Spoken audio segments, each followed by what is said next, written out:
The docking bay doors of the Intergalactic Academy loomed large as the shuttle from Earth settled onto the platform with a gentle thud. Anna peered out the window, her eyes wide with anticipation and a bit of anxiety. As the shuttle's doors hissed open, a blast of artificially crisp air greeted her. She stepped out, her boots clanking on the metallic floor, and looked around the vast space filled with students from across the galaxy.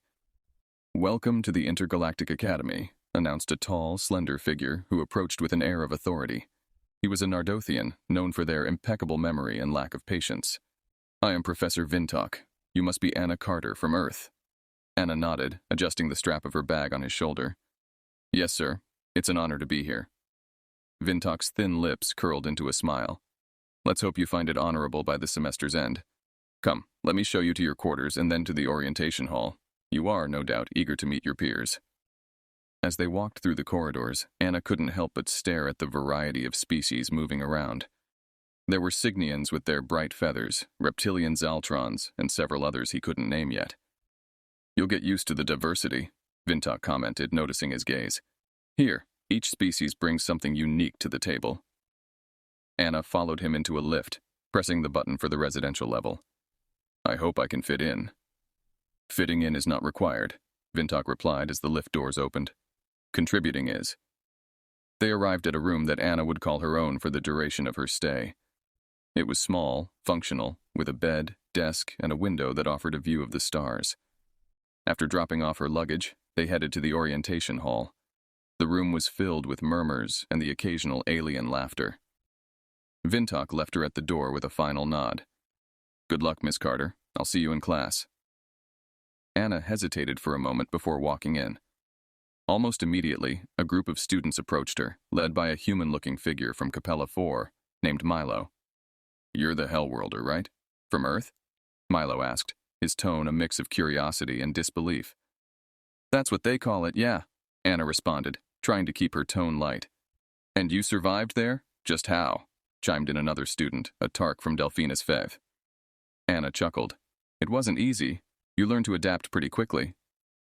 "Show us something then, some Earth skill," suggested a third, a Keruvian named Silas, who eyed her with a skeptical smirk. Anna thought for a moment, then slipped off her backpack and opened it, pulling out a compact survival kit. "Here's something simple. How to purify water with just a few basic supplies." The group gathered around, their earlier mockery turning to fascination as Anna demonstrated the technique. As she explained, more students joined the group, their initial hostility fading into interest. By the end of the demonstration, Anna felt a slight easing in the tension. Milo clapped her on the back. "Not bad, Hellworlder. Not bad at all." "Thanks," Anna said, feeling a cautious sense of acceptance. "It's just basic survival." "Well, it's pretty cool to us," Silas admitted, offering a rare smile. "What else can you do?" Anna grinned, feeling a spark of confidence. "Give me time and I'll show you." As the orientation continued, Anna found herself surrounded by a growing number of curious faces. They were all from different worlds, but here they were all learning, and perhaps Anna had more to teach them than she'd initially thought. The first few days at the Intergalactic Academy were a whirlwind of classes, unfamiliar faces, and the ever-present buzz of alien languages. Anna found herself both exhilarated and exhausted by the pace of it all. Her demonstration at the orientation had sparked interest, and she was now frequently approached by other students curious about Earth and its notorious reputation. During a break between classes, Anna joined a group of students in the common area. A large view screen displayed images of various planets, including a serene depiction of Earth that looked nothing like the harsh reality Anna knew. "That's Earth, right?" asked Threx, a four-eyed Gelidian, pointing at the tranquil blue oceans and green lands. Anna nodded, taking a seat next to him. "Yeah, that's it, though it's not always as peaceful as it looks there." Milo, who had taken it upon himself to become Anna's unofficial guide, laughed. "Tell us something new today, Anna.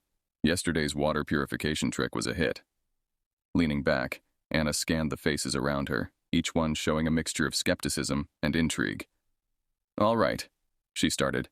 "Have any of you heard of tornado chasing?" "Tornado chasing?" echoed Silas, his brow furrowed. "Why would anyone chase a tornado?"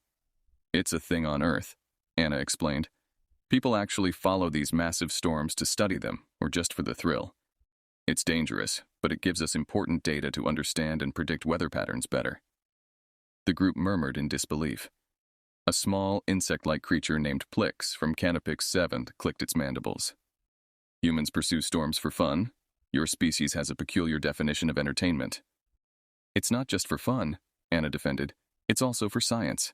But yeah, the thrill is a big part of it. As the conversation drifted to other extreme Earth activities, Anna felt more at ease discussing her home planet's eccentricities. The initial wariness his classmates had shown was slowly morphing into a genuine interest. Later that day, Anna attended her first exo-survival class, a course designed to teach students about surviving in different planetary environments.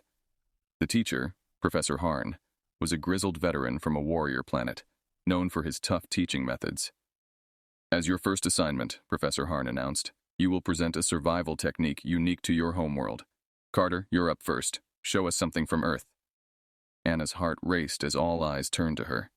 Stepping forward, she decided to share something practical, yet impressive. I'll teach you how to make fire with just sticks. It's an ancient technique on Earth. The class watched, fascinated, as Anna demonstrated the hand drill method. After a tense few minutes, a small plume of smoke began to rise, and soon, a flame ignited. The room erupted in applause, and even Professor Harn nodded in approval. That's Earth ingenuity for you, Anna said, a proud smile spreading across her face. As the class dispersed, Milo clapped Anna on the shoulder. You're full of surprises, Hellworlder. What will you show us next? Anna laughed, feeling a rush of relief. Guess you'll just have to wait and see. But I promise, it won't be boring. As she walked back to her quarters, Anna couldn't help but feel a growing sense of accomplishment. She was not only surviving at the academy, she was starting to thrive. The challenge of proving herself was daunting, but Anna was ready. After all, growing up on Earth had prepared her for just about anything. The sun outside the academy's large windows bathed the cafeteria in a warm glow, a sharp contrast to the cold silence at Anna's table. The buzz of conversation around them seemed to fade as Zorvak, a towering figure from the militaristic planet Draxus, leaned across the table toward Anna. So, Earthling, Zorvak said, his voice laced with disdain, I've heard these little tricks of yours making fire and purifying water. Child's play. Let's see how you handle a real challenge. Anna set down her utensil, meeting Zorvak's glare. What kind of challenge? A survival simulation, Zorvak sneered. The Academy has environments from all known worlds. Let's see if the mighty Earthling can handle a Draxian storm. Milo, who had been quietly observing, spoke up. Hold on, Zorvak. There's no need. But Anna interrupted, a spark of defiance in her eye. No, let's do it. When and where? Zorvak's smirk widened. Tomorrow, Simulation Room 3. Prepare to be humbled. Word of the challenge spread quickly, and by the next day, a crowd had gathered around Simulation Room 3. Whispers and bets exchanged hands as Anna and Zorvak entered the chamber. The door sealed behind them with a hiss, and the environment began to change. The simulation chamber was a marvel of technology, capable of replicating the harshest conditions found in the universe. As the simulation started, the room morphed into a barren landscape with howling winds and pelting rain, mimicking a notorious Draxian storm. Zorvak looked over at Anna, shouting over the roar of the wind. Let's see if you survive this! Anna struggled to keep her footing as the wind buffeted her. Drawing on her Earth-gained endurance and quick thinking, she began to move, using the terrain to her advantage. She found a rock formation and crouched behind it, minimizing her exposure to the fierce winds. Zorvak, confident in her physical strength, stood defiantly against the storm, but soon found herself pelted by high-speed debris. Meanwhile, Anna used her survival kit to create a makeshift shield and goggles from torn pieces of her clothing and some synthetic materials she had brought along. As the simulation's intensity grew, so did the crowd's astonishment at Anna's adaptability. She moved with purpose and precision, every step planned and every resource utilized to its fullest. Finally, the storm began to subside. When the simulation ended, the landscape returned to its neutral state, and the door opened. Anna walked out, a few scrapes and bruises visible but mostly unscathed. Zorvak followed, visibly more battered by the ordeal, her pride damaged more than his body. The crowd erupted in cheers and applause for Anna, who, despite her exhaustion, managed a weary smile. Zorvak, on the other hand, walked away in silence, his earlier arrogance replaced by a begrudging respect. Milo rushed to Anna's side, clapping her on the back. That was incredible, Anna. You didn't just survive, you thrived. Catching her breath, Anna nodded. Thanks, Milo. It's one thing to survive Earth, but this... She glanced around at the still gathering crowd, their looks of respect and admiration clear. This is something else. As they left the simulation room, the challenge not only changed Anna's status among her peers, but also solidified his reputation as a formidable survivor. More importantly, it taught her that the lessons from Earth were more than just parlor tricks. They were his greatest asset in this vast, competitive galaxy. In the days following the survival simulation, Anna's status at the Intergalactic Academy had undeniably shifted. She was no longer just the human from Earth. She was the human who had bested a Draxian storm. Her peers regarded her with a mixture of respect and wariness, while whispers of her prowess traveled even beyond the student circles. During a quiet evening in the Academy's library, Anna sat with a group of students, including Milo and Silas, discussing interstellar navigation techniques. The conversation was technical and spirited, but Anna couldn't shake the feeling that she was being watched. I heard some of the faculty talking about you, Milo whispered, leaning closer to Anna. They're impressed, and it seems so are some of the sponsors of the Academy. Anna raised an eyebrow. Sponsors? Like who? Various planetary governments, corporations from across the galaxies. They keep this place running, Milo explained. Some are interested in what else the Hellworlder can do. As the group dispersed for the night, a hushed conversation caught Anna's attention. A few tables over, a group of Thranxians, known for their competitive nature and less than friendly stance towards humans, were glancing in his direction. Their leader, a particularly influential student named Varkos, seemed to be orchestrating some kind of plan. Curiosity piqued, Anna decided to approach them, a move that surprised the Thranxians. Evening, Anna greeted them. Something on your mind? Varkos, who had a thick carapace and eyes that gleamed with a cold intelligence, sized Anna up before speaking. Carter, isn't it? We were just discussing your performances. Impressive, but we wonder how you would fare without your gadgets and tricks. Anna's jaw tightened. Anytime you want to test that, let me know. We just might, Varkos replied with a smirk, turning back to his group. The next day brought unexpected challenges. Anna found her locker vandalized, her materials tampered with. While there was no evidence to pinpoint the culprits, the message was clear. Not everyone was happy with her rising star. Things escalated during a practical exam in exobotany, where Anna discovered that her specimens had been subtly sabotaged. She had to rely solely on her knowledge and quick thinking to pass the test, which he managed, but with a lower score than usual. Milo approached her afterward, concern etching his features. This is getting serious, Anna. Someone's trying to undermine you. Yeah, Anna sighed, looking around cautiously. I think it's more than just one person. There's a faction here that doesn't want Earth to gain any more attention, or respect. As Anna and Milo walked back to their quarters, they were suddenly cornered by Varkos and his entourage in a less frequented corridor of the Academy. We don't appreciate your kind here, Earthling, Varkos hissed, his followers forming a semicircle around Anna and Milo.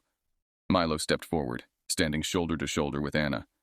We're all here to learn, Varkos. There's no need for this. Varkos laughed darkly. No need? You threaten the balance here, human. Your presence, your successes, they make a mockery of what some of us have worked lifetimes to achieve. Before the situation could escalate further, a group of faculty members rounded the corner, causing Varkos and his group to scatter. One of the professors, an elderly Signian, eyed Anna with concern. Miss Carter, are you all right? Anna nodded, clenching and unclenching her fists. Yes, Professor. Just the usual Academy rivalries, I guess. As they walked away, Anna felt the weight of her situation growing. It was clear now that her journey at the Academy wouldn't just be about proving her capabilities. It would be about surviving them. After the unsettling encounter with Varkos and his group, the atmosphere around Anna grew increasingly hostile. Despite this, she tried to keep focused on her studies and the broader opportunities the Intergalactic Academy offered. Yet, the sense of being watched never fully dissipated, a constant reminder that not all were pleased with her presence. One afternoon, as Anna left an advanced engineering class, her communicator beeped with a new message. It was an invitation from Professor Vintok, asking her to discuss a potential internship at a research facility on Vintok's home planet, Nardoth. The meeting was scheduled in one of the Academy's lesser-known conference rooms at the edge of the station. Excited and curious about the opportunity, Anna hurried through the labyrinthine corridors of the academy. As she approached the designated room, something felt off. The usually bustling sections of the academy were eerily quiet. The hairs on the back of Anna's neck stood up, her earth-honed instincts screaming that something wasn't right. She paused outside the door, hand on the handle, listening. Silence. With a deep breath, she pushed the door open and stepped inside. The room was dim, the only light coming from a flickering overhead panel. "Professor Vintok," she called out, her voice echoing slightly. No answer. The moment she stepped further into the room, the door slammed shut behind her, plunging her into near darkness. Before she could react, a strong force hit her from behind, knocking her to the ground. Disoriented, she tried to scramble up, but another blow sent her back down. "We warned you, human," hissed a familiar voice. It was Varkos, his silhouette looming over Anna in the dim light. "You don't belong here." Anna clenched her fists, her heart pounding. "This isn't the way to prove your point, Varkos." A laugh echoed around the room, more figures emerging into his limited field of vision. "We don't need to prove anything. We just need you gone." Struggling to her feet, Anna assessed her situation. She was outnumbered and outmatched in what was clearly a well-planned trap. Her only advantage was her training on Earth, where she'd learned to handle much worse than bullies. With a swift move, she ducked under a swing and pushed past an attacker heading for where she remembered the door was. Another assailant grabbed at her, but Anna twisted away, using the momentum to her advantage. She needed to create a distraction, something to give her an edge. Reaching into her pocket, she pulled out a small device, a high-intensity flashlight. Clicking it on, she directed the blinding light at her attackers, temporarily disorienting them. The harsh light cast their shadows wildly around the room, buying her precious seconds. Anna made a dash for the door, slamming her shoulder against it. It burst open, and she spilled out into the corridor, gasping for breath. Behind her, the sound of cursing and scrambling followed as her attackers recovered. She didn't stop to look back, sprinting instead toward the main areas of the academy where she knew she'd be safer. Once there, surrounded by puzzled students and faculty, Anna allowed herself a moment to steady her breathing. Her thoughts raced. This attack took things to a new level. It wasn't just about rivalry or resentment anymore. It was an outright attempt to get her expelled, or worse. Anna knew she had to report this, but who would believe her? He was the outsider, the earthling. As she leaned against a wall, catching her breath, she realized this was only the beginning. She needed allies, and she needed a plan. The battle for her place at the academy had just intensified, and Anna was not about to give up. The aftermath of the ambush was immediate and severe. Anna found herself summoned to a high-level meeting with the academy's administration, including the dean, a stern and fair-minded Eulaxian named Grethor. As she entered the sleek conference room lined with views of distant stars, Anna's nerves were taut with anticipation. "Miss Carter, we've received a troubling report involving an altercation." Dean Grethor began, his voice grave. "What happened?" Anna recounted the events, carefully detailing the setup and the attack without embellishing. She mentioned Varkos by name, and her description of the other attackers was vague but sincere. Her hands clenched at her sides as she spoke, the memory fresh and her emotions barely contained. "Thank you, Miss Carter. We take these accusations seriously," Grethor assured her, nodding to an aide to take notes. "We will investigate, but you must understand, without witnesses, this will be difficult to pursue." Frustration welled up in Anna. "I understand, sir. I just want to study here safely. I didn't expect this." As Anna left the meeting, she felt the weight of isolation more acutely than ever. News of the incident spread like wildfire, morphing into different versions that painted her both as a victim and a provocateur. His walks through the corridors became gauntlets of whispers and stares, and even some of her newfound friends seemed to keep a cautious distance. In her next class, Advanced Astrophysics, Anna sat alone. The usual buzz of collaborative discussions did not include her, and she felt a chill of exclusion. The professor, a kindly old Zitharian named Pelks, seemed to sense the shift and made a pointed effort to engage her. "Miss Carter, perhaps you could share your insight on the gravitational anomalies we discussed last week," Pelks suggested, offering her an olive branch. Anna welcomed the opportunity, diving into an explanation that reflected her rigorous study habits and keen understanding of the material. For a moment as she spoke, the rest of the class seemed to remember her intellect and passion for learning, not just the rumors that surrounded her. After class, Silas approached her, a hesitant ally in the turbulent social waters of the academy. Anna, that was solid work. Look, not everyone believes the gossip. Some of us know you're here to make a difference. Grateful for Silas's words, Anna nodded.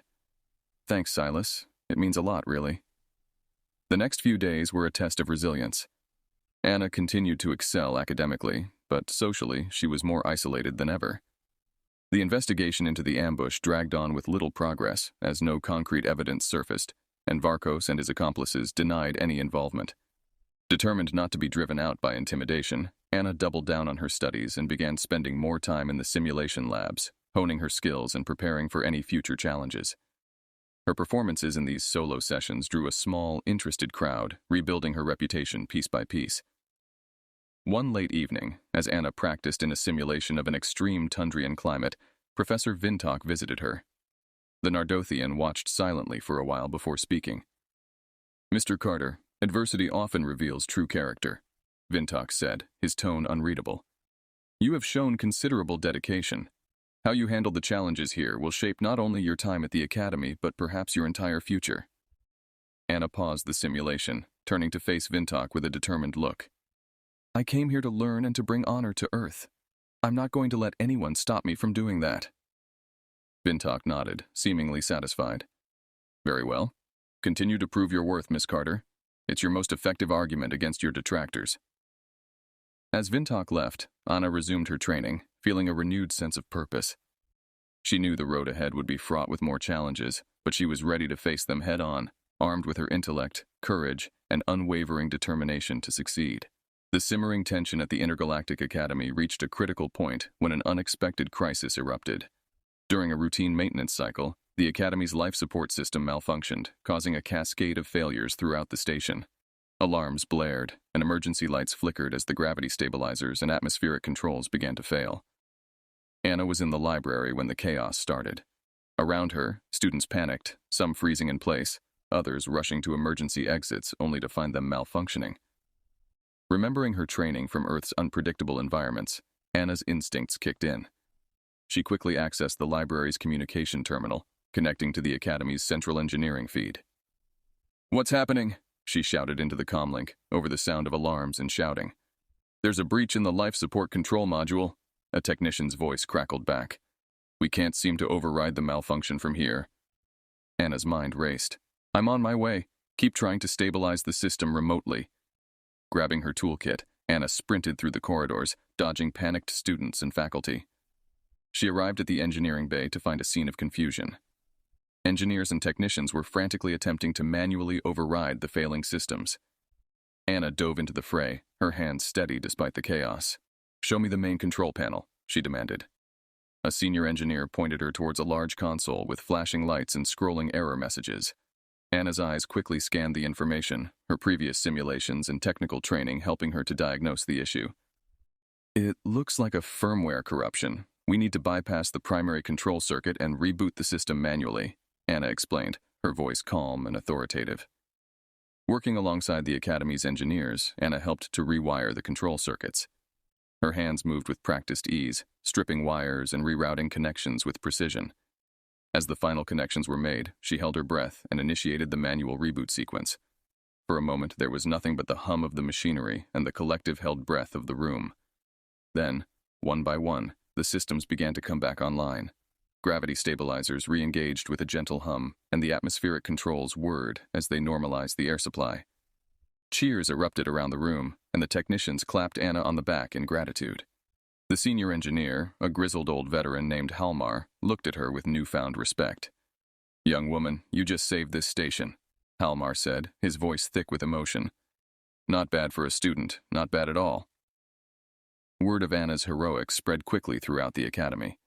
The once skeptical and fearful student body began to see her in a new light. Where there had once been whispers of distrust and fear, there were now open expressions of gratitude and admiration. Back in the common area, Milo and Silas approached Anna, their faces beaming. Anna, you did it! You really pulled us through, Milo exclaimed, slapping her on the shoulder. Yeah, about those challenges and survival skills, Silas added with a wry smile. Seems like they come in handy more often than we thought. Anna smiled, feeling a mix of relief and pride. Turns out Earth's Hellworld training isn't just for show. As the Academy returned to normal, Anna's role in resolving the crisis cemented her place not only within the Academy, but also in the broader interstellar community. Her actions proved that even a lone human from Earth could change the fate of a galaxy, not through conflict or conquest, but through courage, ingenuity, and a relentless drive to make a difference. In the weeks following the life support crisis, the atmosphere at the Intergalactic Academy transformed. Anna's heroic actions had not only saved lives, but also reshaped her relationships with her classmates and the faculty. The suspicion and isolation that had once shadowed her days at the Academy had largely dissipated, replaced by a newfound camaraderie and respect. One crisp morning, as the Academy prepared for the end-of-term ceremony, Anna walked through the campus with a lightness in her step that she hadn't felt since her arrival. Students from various species nodded at her or clapped her on the back as she passed, and even some of the faculty offered her small, knowing smiles. "Anna, wait up," Milo called out, jogging to catch up to her. "Can you believe the term's almost over? Feels like just yesterday you were showing us how to make fire." Anna laughed, shaking her head. "It feels like a lifetime ago, Milo. A lot's changed." As they reached the main auditorium, they found a bustling scene. The area was decorated with banners representing the myriad of home planets of the Academy's student body. Professors and dignitaries from various galaxies mingled with students, creating a vibrant tapestry of interstellar culture. Dean Graythor approached Anna with a firm, friendly grip on her shoulder. "Miss Carter, I must say, your journey here has been quite remarkable. You've shown us all the strength of character and intellect that your planet possesses." "Thank you, Dean Graythor," Anna replied, feeling a swell of pride. "I've learned a lot about myself and what I'm capable of. I'm grateful for the opportunity to have come here." The ceremony began with the Dean's speech about diversity, cooperation, and the unexpected lessons they sometimes learn from each other. As the speeches continued, Anna reflected on her own experiences, how she'd arrived as a curiosity, an outsider, and was now leaving as a respected member of this diverse community. When it was time for the awards, Anna was called to the stage to receive the Honorary Scholar of Valor, an award rarely given, reserved for those who had shown exceptional bravery and contribution to the Academy's community. As she stood on the stage, accepting the award, Anna looked out over the crowd of faces, now familiar, now friendly. She realized that this moment was about so much more than personal victory. It was a testament to what could be achieved when beings from different worlds and with different perspectives worked together. In her acceptance speech, Anna said, "This award is not just for me, but for all of us who believe that bravery isn't about being unafraid, but about overcoming our fears. We all come from different corners of the universe, but here, we are one community, one academy. Let's keep learning from each other and growing stronger together." The applause that followed was thunderous, filling the auditorium with a sense of unity and celebration. After the ceremony, as the crowd dispersed, Silas joined Anna, a grin on his face. "You know, I was one of those who doubted you initially, but now I think we were lucky to have you here, Anna." "Thanks, Silas," Anna replied, clapping him on the shoulder. "I believe I was the lucky one." As the sun set over the Academy, casting long shadows and bathing the campus in golden light, Anna felt a profound sense of fulfillment. She had come to the Academy as an outsider from Earth, but she was leaving as a hero, a friend, and a respected scholar. Her future, once uncertain, now brimmed with possibilities, and she was ready to face whatever challenges came next, carrying with her the lessons and friendships she had forged in this extraordinary place.